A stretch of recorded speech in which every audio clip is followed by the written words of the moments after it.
नमस्कार साथियों, स्वागत है आपका एक्सपीरियंस इंस्टीट्यूट पे। मैं हूं दीपक बघेल, आप है मेरे साथ क्लास 12th की ज्योग्राफी के क्लास में। साथियों, ज्योग्राफी की हम काफी ज्यादा क्लासेस ले चुके हैं, यानी कि first, second, third chapter complete कर चुके हैं।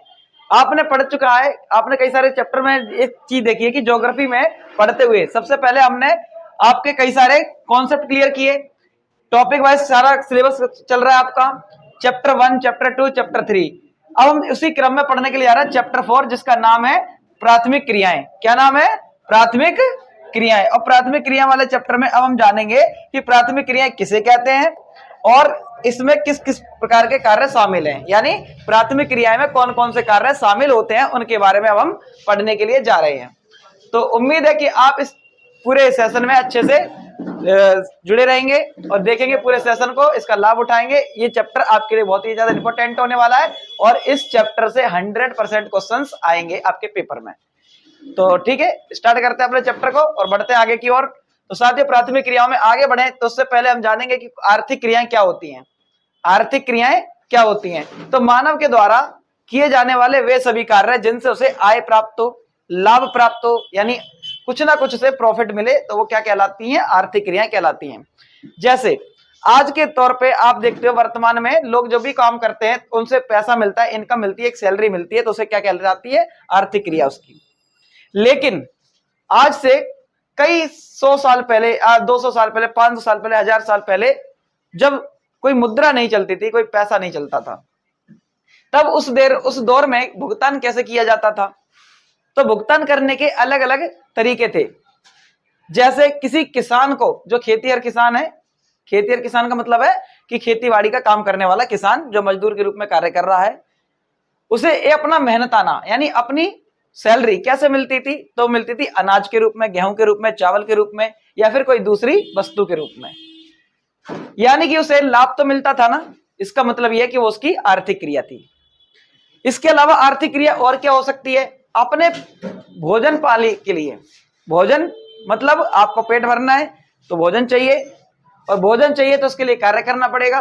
कार्य क्या करना है? या तो आप जंगलों से जाकर के फल फ्रूट इकट्ठे करके ले आए, कोई जंगली फल फ्रूट लेकर के आए, पत्ते लेकर के आए, कोई जड़ लेकर के आए, जड़ी बूटियां लेकर के आए, तो वो सभी आपकी आर्थिक क्रियाएं हैं। लेकिन अगर आप किसी जानवर का शिकार करो, शिकार करने के बाद आपने उससे जो मांस मिला उससे आपने पेट भर लिया, मीट मिला, जो उसकी हड्डियों को बेच दिया बाजार में, हाथी के दांत को बेच दिया, हिरन और इसके अलावा बारहसिंगा के सींगों को बेच दिया, तो इससे आपको इनकम मिली। उनके द्वारा प्राप्त जो चमड़ा था उसको आपने मार्केट में सेल कर दिया, बेच दिया, उससे भी आपको इनकम मिली। पशुओं को आपने पाला और पशुओं को पालने के बाद आपने उसका दूध मार्केट में सप्लाई कर दिया, यानी बेच दिया, उससे आपको इनकम मिली। इसके अलावा आपने खनिज संसाधनों को जमीन से खोद कर निकाला, जैसे कोयला निकाला, लोहा निकाला, इसके अलावा और भी जो भी मिनरल्स आपने निकाले और उन्हें निकाल करके मार्केट में बेच दिया, तो इसका मतलब यह है कि उससे आपको आय प्राप्त हुई। तो वे सभी कार्य जिनसे मानव को आय प्राप्त होती है वो क्या कहलाती है? उसकी आर्थिक क्रिया कहलाती हैं। अब इन आर्थिक क्रियाओं को हम अलग अलग हिस्सों में बांट के पढ़ेंगे। पहली है प्राथमिक क्रियाएं, दूसरी है द्वितीय क्रियाएं, तीसरी है तृतीय एवं चतुर्थक तथा पंचम क्रियाएं। यानी हम इतने सभी भागों में बांट करके पढ़ेंगे आपकी सभी आर्थिक क्रियाओं को। इसमें हम सबसे पहले जानेंगे कि प्राथमिक क्रियाएं क्या होती हैं। तो वे सभी क्रियाएं जो मानव के पर्यावरण से संबंधित होती हैं। किससे संबंधित होती है? आपके पर्यावरण से, आपके जलवायु से, आपके भौतिक वातावरण से संबंधित होती हैं, वो आपकी प्राथमिक क्रियाएं कहलाती हैं। जैसे भोजन संग्रहण। भोजन संग्रहण का मतलब होता है जंगलों से खाने योग्य पेड़ पौधे, फल इकट्ठे करना और इकट्ठे करके रखना, ठीक है, और उसे अपना लंबे समय तक चलाना। आमतौर पर आप देखते हो कि गांव के लोग क्या करते हैं? जंगलों से जाते हैं, कई सारे फल इकट्ठे करके लेके आते हैं। आमतौर पर बेर देखा होगा आपने, गांव में बेर इकट्ठे करते हैं, उनको सुखाते हैं, है ना। इसके अलावा जड़ी बूटियां इकट्ठे करती हैं, शहद इकट्ठा करते हैं लोग, करते हैं नहीं करते हैं? इसके अलावा और भी क्या चीज इकट्ठे करते हैं आपको पता होना चाहिए, ठीक है। अचार डालते हैं आम का, करते हैं इकट्ठा। तो उसको इकट्ठा करने की प्रक्रिया आज से नहीं, सदियों से चली आ रही है। वो हम अचार क्यों डालते हैं पता है आपको? रीजन क्या है? क्योंकि आने वाले टाइम में हो सकता है कि सब्जियां ना उगे, है ना, बरसात का मौसम आ जाए या ज्यादा सर्दी पड़ जाए, बर्फ पड़ जाए, तो ऐसे रीजन में फिर वो खाएंगे क्या?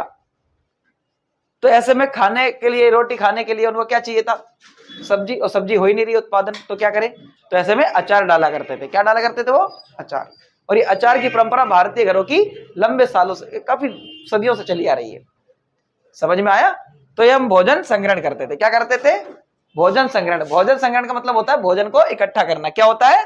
भोजन को इकट्ठा करना। अगला है आखेट। आखेट का मतलब होता है शिकार करना। क्या होता है? शिकार करना। तो मानव ने जब देखा कि आसपास के जंगलों से इतने फल, पत्तियां, पौधे इतने इकट्ठे नहीं हो पाते कि उनका जीवन पालन हो सके, तो ऐसे में उन्होंने शिकार करना शुरू कर दिया। क्योंकि भाई समस्या ये थी कि बाढ़ आ जाए या सर्दियां ज्यादा पड़ जाएं या सूखा पड़ जाए तो फल और पत्तियां इतनी आसानी से नहीं मिल पाते थे, यानी जंगलों से प्राप्त होने वाली चीजें इतनी ज्यादा नहीं मिल पाती थी। तो ऐसे में मानव ने क्या किया? शिकार करना शुरू कर दिया। और शिकार के लिए उसने छोटे जानवरों का चयन किया। सबसे पहले छोटे जानवरों को शिकार करना शुरू किया, जैसे भेड़, बकरी, खरगोश, इनका शिकार करना शुरू किया और अपना जीवन पालन किया। धीरे धीरे फिर उसने जैसे जैसे लालच बढ़ता गया तो बड़े बड़े जानवरों का भी शिकार किया और उनको फिर अंतरराष्ट्रीय मार्केट में बेचा। आगे पशुपालन किया। अब धीरे धीरे मानव ने देखा कि भाई काफी लंबे समय से शिकार करता जा रहा है और शिकार करते हुए आसपास के जंगलों से क्या हो गए? जानवर कम हो गए। एक बार शिकार कर लिया तो कोई दिक्कत नहीं पड़ती, दो बार कर लिया नहीं दिक्कत पड़ती, लेकिन आप जब सदियों से लगातार शिकार करते जाएं और पशुओं को पालन ना करें तो ऐसे में क्या होता है? पशु धीरे धीरे कम हो जाते हैं, खत्म हो जाते हैं ना। और धीरे धीरे जब पशु खत्म होने लगे तो मानव को पर्याप्त मात्रा में शिकार नहीं मिला। जब शिकार नहीं मिला तो फिर उसने क्या किया? आसपास के जो पशु थे उनको चुन करके पालना शुरू कर दिया, जो उसके रहने के लिए आवश्यक थे। जैसे मानव ने कुत्तों को पाला, मानव ने भेड़ बकरी को पाला, है ना? पाले नहीं पाले? गाय पाली, भैंस पाली, ऊंट पाले। रेगिस्तान में, रेगिस्तान वाले एरिया में क्या पाले? ऊंट पाले। घोड़ों को पाला, लंबी दूर की यात्रा करने के लिए घोड़े पाले। बोझा ढोने के लिए गधे को पाला। समझ में आया? तो मानव ने अपनी इच्छा के अनुसार, अपनी आवश्यकता के अनुसार क्या किए? जानवरों को पालना शुरू किया। बैल पाला काय के लिए? खेती करने के लिए। ठीक है, हल कैसे चलाएंगे? बैल से चलाएंगे। ठीक है, तो ऐसे जानवरों को पालना शुरू कर दिया और हर क्षेत्र में अलग अलग जानवरों को पाला जाता था। आगे कृषि। जब पशुपालन हो गया तो उसके बाद कृषि की शुरुआत हुई, खेतीबाड़ी की शुरुआत होने लगी। और खेतीबाड़ी की शुरुआत हुई तो उससे हुआ क्या? मानव की अर्थव्यवस्था चल पड़ी। अब कृषि भी अलग अलग टाइप की हुई। शुरुआत में तो खेत बनाए, खेत बना करके खेतीबाड़ी करना बहुत मुश्किल हुआ करता था, जिसे आदिकालीन निर्वाह कृषि कहते हैं, यानी आदि मानव के समय में शुरू हुई कृषि। ठीक है, आगे खनन। खनन क्या है? तो धरती के नीचे यानी जमीन के नीचे से खनिजों को निकालने की प्रक्रिया खनन कहलाती है ना? खनिज मतलब जैसे कोयला, है ना, आपका लोहा, ये सभी चीजें निकाल करके क्या करना? उसको बेचना ही खनन है। आगे जो सभी प्राथमिक क्रियाएं क्या है? अब हम देखते हैं द्वितीय क्रियाएं। द्वितीय क्रियाएं क्या होती हैं? तो सभी विनिर्माण के कार्य द्वितीय क्रिया कहलाती हैं। क्या कहलाती हैं? विनिर्माण कार्य ही द्वितीय क्रियाएं कहलाती हैं। इसमें क्या होता है? कोई उत्पादन करता मतलब कोई व्यक्ति है जो उत्पादन करता है, किसी की फैक्ट्री है। अब वो उत्पादन, मान लो किसी बेंच का उत्पादन कर रहा है। किसका उत्पादन कर रहा है? बेंच का। क्या वो बेंच बनाने के लिए जो लकड़ी है, फट्टे बनाते पतले पतले, तो क्या वो खुद बनाता है? वो किसी फर्नीचर उद्योग से खरीदता है ना? फर्नीचर उद्योग से बने बनाए फट्टे लेके आता है। ठीक है, इसके अलावा क्या वो लोहा खुद ही शेप देता है पाइप का? नहीं ना। तो लोहे के पाइप कहां से खरीदता है? जो पाइप बनाने वाली इंडस्ट्री है उससे क्या करा? लोहे के पाइप खरीदे, फिर उनको वेल्डिंग किया। वेल्डिंग करने के बाद एक ऐसा फ्रेम दे दिया जिसमें ऊपर से लकड़ी का फट्टा लगा दिया और एक अच्छी बेंच बन गई जिसपे आप बैठ सको। टेबल बन गई। समझ में आया? एक चेयर बन गई। तो ये बनाने वाले अलग अलग उद्योग हैं, है ना? कच्चे माल को इस तरीके से उपयोग करके वस्तु का रूप बदल दिया जाता है, रंग बदल दिया जाता है और उसकी कीमत बढ़ा दी जाती है। इसी को आप द्वितीय क्रियाएं कहते हैं या विनिर्माण उद्योग कहते हैं। ठीक है, इसमें एक सुई बनाने से लेकर के, एक जूता बनाने से लेकर के एक रॉकेट बनाने तक के कार्य सब इसमें शामिल होते हैं विनिर्माण उद्योग में। इतना समझ में आया? अब तृतीय क्रिया। तृतीय क्रिया सभी प्रकार की सेवाएं हैं। क्या है? सेवाएं। सेवाएं तो ये भी हैं, लेकिन अंतर है इन दोनों सेवाओं में। अंतर क्या है? देखिए, एक सेवाओं का मतलब होता है व्यक्ति जब अपनी स्किल्स का उपयोग करके, अपने कौशलों का उपयोग करके, ठीक है, दूसरे लोगों की सेवाएं करते हैं, उन्हें अपनी सेवाएं प्रदान करके आय प्राप्त करते हैं, तो उन्हें आप तृतीयक एवं चतुर्थक क्रियाकलाप कहते हैं या पंचम क्रियाकलाप कहते हैं। इतना समझ में आया? इसमें व्यक्ति अपनी सेवाएं देकर के क्या कर रहा है? आय प्राप्त कर रहा है। जैसे फॉर एग्जाम्पल मैं आपको कोई ऐसी चीज नहीं दे रहा हूं जिससे आपको क्या हो, कोई भौतिक वस्तु प्राप्त हो। भौतिक वस्तु मतलब आपको कोई किताब में दे नहीं रहा, कोई किताब बेच नहीं रहा मैं आपको, ठीक है। मैं आपको कोई ऐसी चीज नहीं बेच रहा हूं कि पानी की बोतल दे रहा हूं कि आप मुझे उसके पैसे दो, ये मार्कर नहीं बेच रहा आपको कि आप मेरे को पैसे दो। मैं आपको केवल पढ़ा रहा हूं, उसकी आप मुझे फीस पेमेंट करते हो, जो भी मेरा बनता है, करते हो नहीं करते? तो वो जो फीस पेमेंट करते हो ना आप, तो वो मेरी आय है। क्या है? आय, इनकम है। आय समझ में? यानी ये मेरी सेवाएं हैं जो आप उसका उपयोग कर रहे हो। इसी प्रकार से एक वकील की सेवाएं, ठीक है, एक लॉयर की सेवाएं जो है आप कोर्ट में लेते हो, ठीक है, लीगल एडवाइजर के तौर पे लेते हो। एक पुलिस कर्मी की सेवाएं, समझ में आया? एक ड्राइवर की सेवाएं, ठीक है, एक डॉक्टर की सेवाएं। ये सारी सेवाएं तो हैं, लेकिन एक बात बताइए, एक डॉक्टर की सेवा, एक ड्राइवर की सेवा और एक जो नीति निर्माता है, जो आपका प्रशासनिक अधिकारी है, एक आईएएस है, क्या तीनों एक ही कैटेगरी में आएंगे? आएंगे ना, अलग अलग कैटेगरी में। एक पुलिसकर्मी की सेवा अलग अलग कैटेगरी में होगी, नहीं होगी? तो इन्हीं को अलग अलग कैटेगरी के आधार पर डिवाइड किया गया है। एक कंप्यूटर ऑपरेटर की सेवा अलग होगी, नहीं होगी? है ना? तो इन्हीं को आप चतुर्थक क्रियाएं कहते हैं। क्या कहते हैं? तो तृतीय क्रिया क्या है? बेसिकली सेवा सेक्टर है, जिसमें आप सभी प्रकार की सेवा शामिल करते हैं। चतुर्थक क्रिया क्या है? जिसमें आप अनुसंधान एवं नीति निर्माण के कार्य करते हैं। क्या करते हैं? देखो जरा, चतुर्थक क्रिया वे सभी क्रियाकलाप होते हैं जिसमें कंप्यूटर आधारित उद्योग शामिल है। क्या? कंप्यूटर आधारित उद्योग। इसमें क्या होता है? आपकी स्किल्स, आपको कोई कार्य करने के लिए, आपको कोई सेवा प्रदान करने के लिए स्किल्स की ट्रेनिंग लेनी पड़ती है। क्या लेनी पड़ती है? ट्रेनिंग लेनी पड़ती है। जैसे आपको कंप्यूटर चलाना है तो उसकी ट्रेनिंग लेनी पड़ती है, आपको कंप्यूटर ऑपरेटर का काम करना उसकी ट्रेनिंग लेनी पड़ेगी, टेली वगैरह सीखना पड़ता है। तो वो सभी क्या कहलाते हैं? आपके चतुर्थक क्रियाकलाप कहलाते हैं। पंचम क्रियाकलाप में नीति निर्माता शामिल होते हैं। कौन होते हैं? नीति निर्माता। जैसे सरकार को किस तरीके से विकास करना चाहिए उसकी योजना बनाना, तो वो सारी नीति निर्माता। जैसे एक राजनीतिक वैज्ञानिक, ठीक है, एक रक्षा विशेषज्ञ की सेवाएं, तो वो सभी क्या कहलाते हैं? नीति निर्माता कहलाते हैं, जो पंचम क्रियाकलाप में शामिल होते हैं। इनकी सेवाएं बहुत अति विशिष्ट प्रकार की मानी जाती हैं। आया समझ में? कोई दिक्कत है क्या? आगे बढ़ते हैं। तो हमें इस चैप्टर में पढ़ना क्या है? प्राथमिक क्रियाएं, या इसका मतलब यह है कि हम पढ़ेंगे भोजन संग्रहण, आखेट, पशुपालन, कृषि और खनन। ये 4 टॉपिक 5 टॉपिक हम कंप्लीट करेंगे इस चैप्टर में, और इसके लिए हम आगे अपने चैप्टर की ओर बढ़ते हैं। यहां तक अगर आपको कोई प्रॉब्लम है तो वो बताइए, नहीं है तो बढ़ जाए आगे। गुड, नेक्स्ट देखिए जरा, क्या है प्राथमिक क्रियाएं? वे आर्थिक क्रियाएं जिसमें मनुष्य प्राकृतिक संसाधनों का सीधे उपयोग करके वस्तुओं का उत्पादन करता है, वे प्राथमिक क्रियाएं कहलाती हैं। जैसे आखेट और भोजन संग्रहण। आखेट मतलब शिकार करना, भोजन संग्रहण मतलब भोजन को इकट्ठा करना। इकट्ठा कहां से? जंगलों से। आगे कृषि करना, पशुपालन करना और खनन कार्य करना, ठीक है, ये सभी आपकी प्राथमिक क्रियाएं कहलाती हैं। आगे आखेट एवं भोजन संग्रहण पढ़ लेते हैं। अब आखेट क्या होता है, भोजन संग्रहण क्या होता है? तो आदिम कालीन मानव, यानी जब मानव अपने आदिम अवस्था में था, आदि मानव की अवस्था में था, तो आदिम कालीन मानव अपने जीवन और निर्वाह के लिए, जीवन निर्वाह मतलब अपने जीवन पालन के लिए, निर्वाह मतलब पालन के लिए, पूरी तरह से पर्यावरण पर निर्भर था नहीं था? आगे उसका मुख्य जीवन यापन 2 कार्यों पर डिपेंड था। कितने कार्यों पे? 2 कार्य। कौन से 2 कार्य? तो सबसे पहला कार्य था जंगलों से प्राप्त कंदमूल को इकट्ठा करना, यानी भोजन इकट्ठा करना, ठीक है, फल इकट्ठा करना और पौधे इकट्ठा करना। तो पहला कार्य ये हो गया। दूसरा कार्य पशुओं का शिकार करना, यानी आखेट करना। तो पहला कार्य क्या था? भोजन संग्रहण करना, और दूसरा आखेट करना यानी शिकार करना। तो ये 2 महत्वपूर्ण कार्य थे इसके आदिमकालीन मानव के। आगे शिकार के लिए वह पत्थर और लकड़ी से बने नुकीले औजारों का उपयोग करता था, ठीक है। भाई शिकार करना है, किसी जानवर को मारना है, तो मारने के लिए क्या करेगा? किसी लकड़ी का बना औजार, पत्थर के बने नुकीले औजार, उनका उपयोग करता था और उससे शिकार करता था। इतना समझ में आया?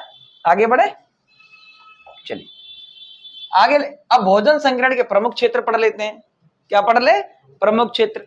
अब भोजन संग्रहण कहाँ किया जाएगा पता आपको? ये वाली बातें, भोजन संग्रहण ज्यादातर वहां किया जाएगा जहां सर्दी ज्यादा पड़ती होगी, है ना, जहां पर मौसम ज्यादा खराब रहता होगा, है ना, भोजन 12 महीने उपलब्ध ना हो, वहां ज्यादा इकट्ठा किया जाता होगा।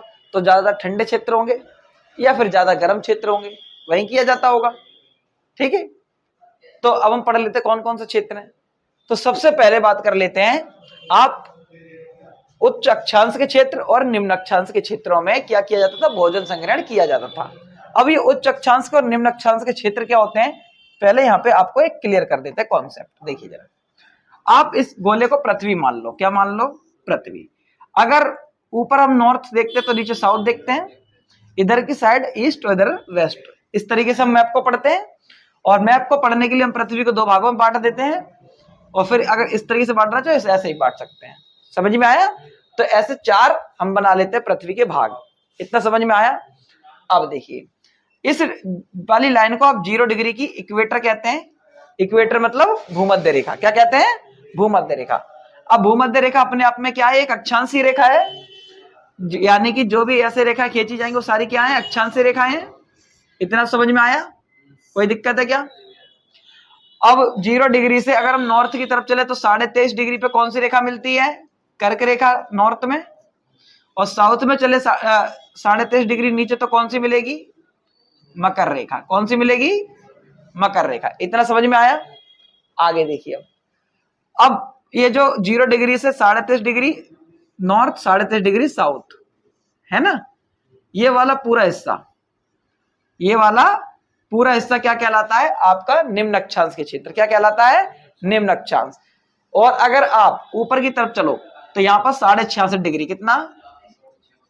66.5 डिग्री से ऊपर, और इधर 66.5 डिग्री से ऊपर।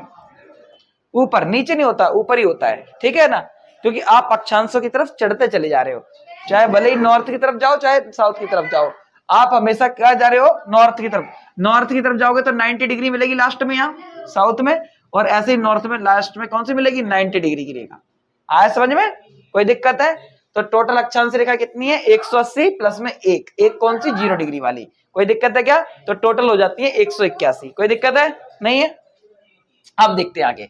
तो उच्च अक्षांश के क्षेत्र कौन से होंगे? जहां पर अक्षांश का नंबर ज्यादा होगा। तो ज्यादा कौन कौन सा है? 66.5 डिग्री से ऊपर वाला ये वाला एरिया, इधर की साइड ये वाला एरिया, ये सब क्या है? उच्च अक्षांश के क्षेत्र है। आया समझ में?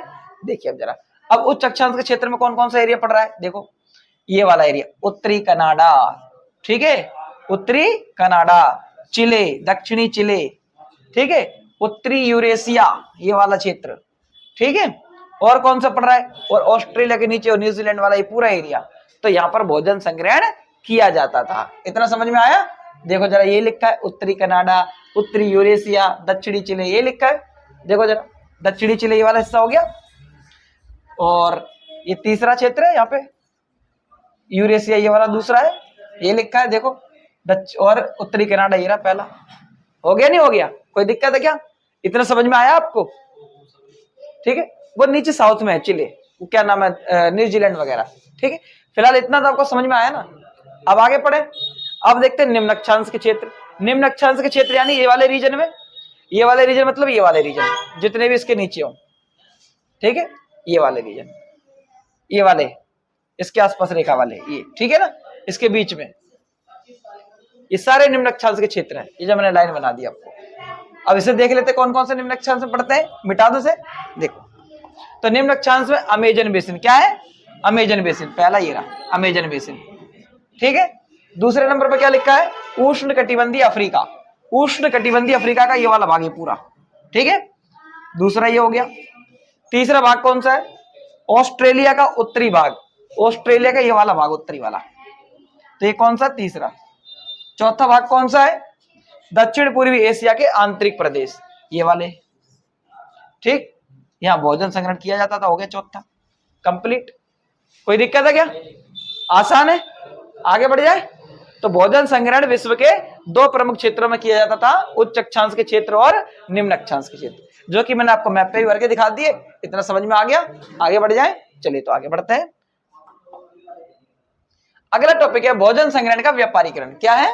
भोजन संग्रहण का व्यापारीकरण। व्यापारीकरण का मतलब होता है कि आप ने जो भोजन इकट्ठा करते थे पहले पेट भरने के लिए, अब आप भोजन को इसलिए इकट्ठा करोगे कि उसे अंतरराष्ट्रीय मार्केट में बेचा जाए।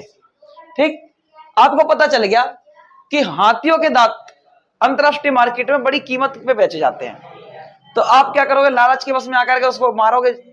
गेंडे का सींग का भी ऐसा ही होता था। गेंडे का सींग मतलब जो गेंडा होता है ना, गेंडे के ऊपर एक सींग होता है, तो उसको लोग जानबूझ के गेंडे को मार के उसे बेचा करते थे, है ना, उसके सींग को, उसकी चमड़ी को, गेंडे की जो खाल होती है ना उसको, इसके अलावा 12 सिंगा के सींगों को बेचा करते थे, नहीं बेचा करते थे, शेर की खाल को, समझ में, मगरमच्छ के चमड़े का ऊपर का जो होता है उसकी खाल, उसे बेचते हैं, उससे लेदर के कपड़े बनवाते हैं, बनवाते नहीं बनवाते हैं, बेल्ट वगैरह बनते हैं।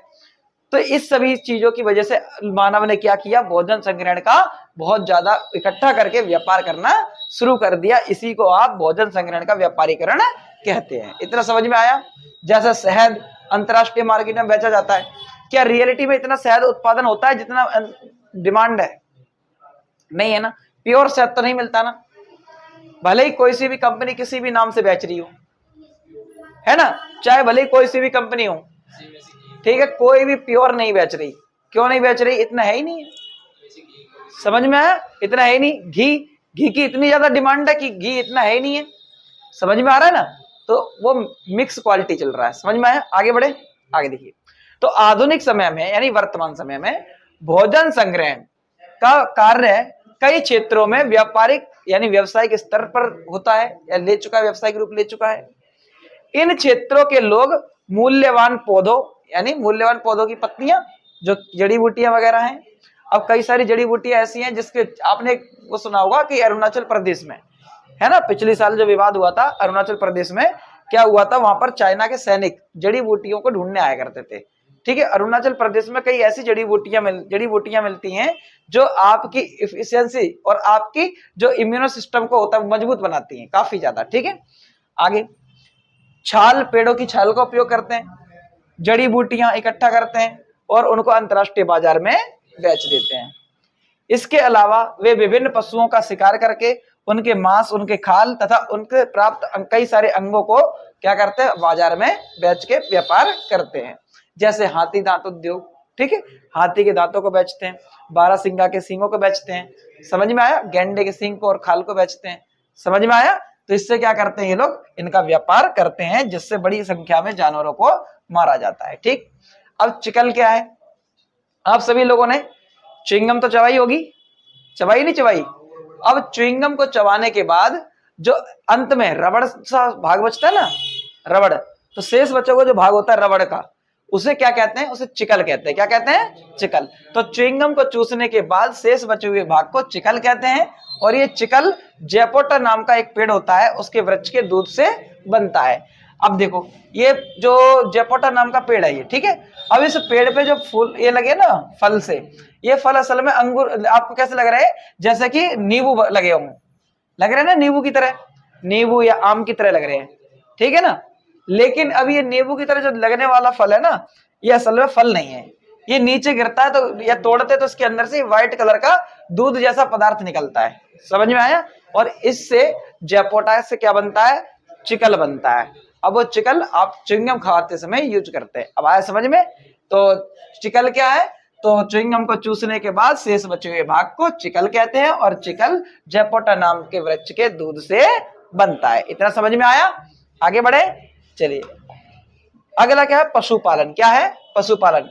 जब मनुष्य ने महसूस किया, यानी जब उसने अपने आसपास के वातावरण में देखा कि धीरे धीरे जानवर खत्म होते जा रहे हैं शिकार की वजह से, तो जब मनुष्य ने महसूस किया कि केवल शिकार या संग्रह, संग्रह मतलब इकट्ठा करना, से पेट नहीं भरा जा सकता, तब उसने आसपास के शांत स्वभाव वाले मतलब जो शांत से रहते जानवर, ठीक है ना, शांत स्वभाव वाले पशुओं को पालना शुरू कर दिया।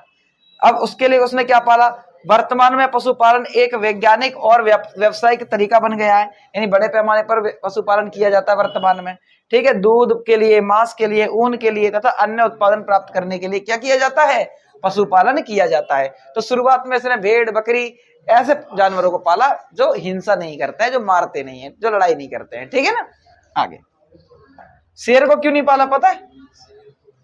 क्योंकि वो जानता था कि शेर खतरनाक है, मार देगा, खुद को मार देगा, खुद का शिकार कर लेगा। ठीक है, आगे देखिए। अब चलवासी पशुचारण पढ़ेंगे। क्या पढ़ेंगे? चलवासी पशुचारण, जो कि आपको पीछे आप अच्छा सा चित्र दिख रहा होगा। इनकी जीवन शैली कैसी होती है? घुमंतु होती है। ये घूम करके पशुओं को चराते हैं, प्राकृतिक संसाधनों पर ज्यादा डिपेंड करते हैं। ठीक है, चारागाह की खोज में यात्रा करते हैं, लंबी दूरी की यात्रा करते हुए चले जाते हैं।